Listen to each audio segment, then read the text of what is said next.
మంగళగిరిలో భార్యని TV sound తగ్గించు అన్నట్ట. అంతే, లోపలికి రాగానే కసా పిస పూడ్చేసింది. ఎవరిని టీవీ తగ్గించమన్నా కోపాలు వస్తున్నాయి, ఫ్యాన్ కట్టేయమంటే కోపాలు వస్తున్నాయి. భర్తను చంపుకోవడం ఏంటండి? భర్త బయట నుంచి వచ్చిన తర్వాత ఏ టెన్షన్స్ వస్తున్నాడో ఏంటో అని చూసుకోవాల్సిన భార్యే సౌండ్ తగ్గించు అన్నందుకు చంపేసింది మంగళగిరిలో ఈరోజు. పోలీసులు పాపం ఎన్ఆర్ఐ హాస్పిటల్కి తీసుకెళ్లారు, అక్కడ తీసుకెళ్లారు, ఇక్కడ తీసుకెళ్లారు.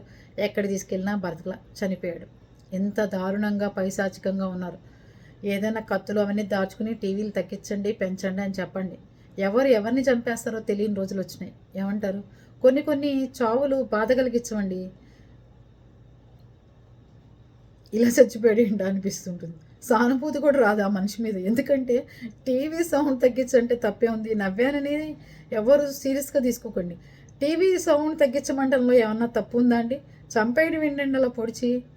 అంటే మనలో భయం అనమాట, ఎవరినన్నా టీవీ తగ్గించమంటే పొడుస్తాడా ఇంకేదన్నా అని. అదే పరిస్థితి.